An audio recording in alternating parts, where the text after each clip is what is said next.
Defends his lifestyle of drug use and partying, but it all started with a radio show rant last Thursday that prompted CBS to cancel the rest of the season of his hit sitcom. And we just want to show you a little bit of the clip, and then you'll meet the man he was talking to. Take a look. Chaim Levine, yeah, that's Chuck's real name, mistook this rock star for his own selfish exit strategy, bro.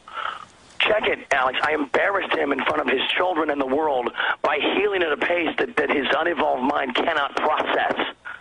Okay, last I checked, Chaim, I've spent, I think, close to the last decade, I don't know, effortlessly and magically converting your tin cans into pure gold.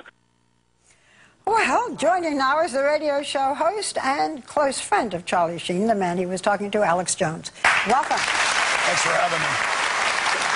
If I could just say one thing, I've known Charlie for about 6.5 years. He's never drunk alcohol, used drugs in front of me. He's been completely clean for almost a decade until about 7 months ago. Now he's come off the drugs and the alcohol, which is almost like, you know, being off your meds. It has the same effect. So he's supercharged, he's angry, he's focused. And I know that when they interviewed him at his house, because I talked to him, I interviewed him for about 2 hours. And that's a little kind of joke that's out of context. He's tired of being judged and him being held up as the ultimate demon in this world. He didn't kill 1 million people in Iraq. He wasn't involved with the takedown of Building 7 here in New York. And he thinks there's bigger devils out there than himself. And Chuck Lorre's put out a whole bunch of these cue cards while having management tell him a month ago, if you speak out against 4 episodes being cut, we're going to fire you. Then he starts putting out all of these. Chuck Lorre. He starts putting out.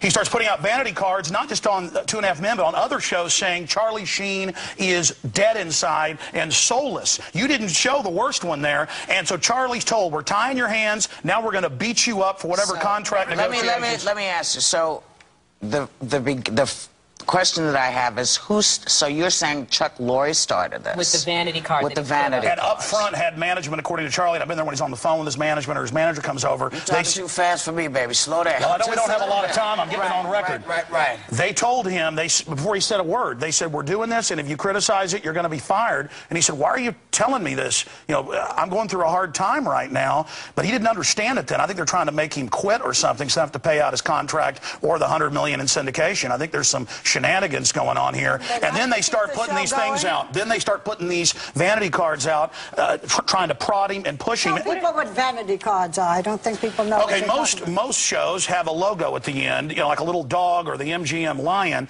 Chuck Lorre has these big write-ups at the end of his show. And imagine, at the end of the show with Charlie Sheen and other CBS shows. This is on air. This is on air, saying this man is soulless. This man is dead inside. Let me ask you this. Do you think, because from that clip that we saw, a lot of people would ascertain, okay, or assume that Charlie was on drugs again. You say he wasn't. Do you think he's taking blood tests? Do you think he's... I've been at his house when they come in, take the blood, take the urine. I take your word. I was there 2 weeks ago. I hear you. Do you think he's manic depressive? I mean, as a friend, do you say, okay, this is something else? You guys are missing the boat. It's not the drugs. He's actually suffering from manic depressive disorder. Let's just remember, you know, Charlie's been a star. Charlie's been a star for 30 years, and all people know about is these episodes where he explodes. The Charlie Sheen I know is a compassionate guy who's really smart. The episodes where he explodes. I mean, he was saying, you know, this is the best thing that happened to the people who were with me. They're never going to regret it. They had the best time. You know, this is on drugs, tearing up rooms in hotels. What about that explosion? I know this. I don't use illegal drugs, but when I quit smoking, I've had a long battle with that.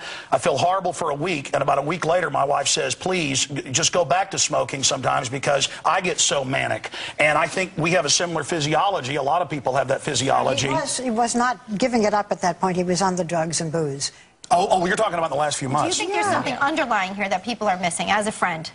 I just think that he's somebody going through a hard time who got clean, and that's why I went out to California to help him. And I know that it's wrong for them to be prodding him, yes, and demonizing him and trying to make him blow up. That's actually what I believe is going on here. They should all just shake hands, bury the hatchet, come together for the crew of 2.5 Men. I want try to support Charlie, but also Chuck Lorre, everybody else, but understand what happened. Okay.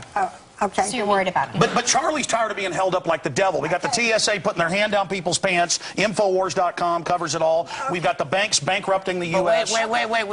Let's stick with Charlie, because that's way too much for me, man. Charlie is mad because he's held up as all the problems. He didn't steal $23.7 trillion like the Federal We're Reserve. just here to figure out what is happening with Charlie. That's what we're trying to figure out. And he's doing interviews now, so he has a chance to speak for himself. And But they're taken out of context. Look, They are we're not not there. comparing him You to don't know. You Gaddafi. haven't seen them. Oh, they've been comparing him to Gaddafi. Look, I was just saying, I don't think I Let's haven't compare heard George Bush, $1 million Iraqis, to Gosh, are Gaddafi. we going to really go there right now? Torture, secret arrest, America's turning into a police state. We're asking you about your friends. Let's stick to Excuse me. topic. I think we were here to talk about Charlie Sheen. I'm not trying to cut you off. but Charlie we says you have a right to kill him, but not to judge him, as Yes, Colonel thank Kurtz you. said. Thank you. You are hope you're certainly this a passionate wonderful about being his friend. friend and helping him. Yep, boy. Yeah. Thank you. Charlie, stay clean. We love you. And everybody else out there, stay clean. Don't use drugs. That's a good Infowars.com. message. Okay. Woo. Infowars.com. All right, when we come back, our series. Chuck Lorre, quit writing those data cards, buddy. We'll be right back, okay? We'll be right back.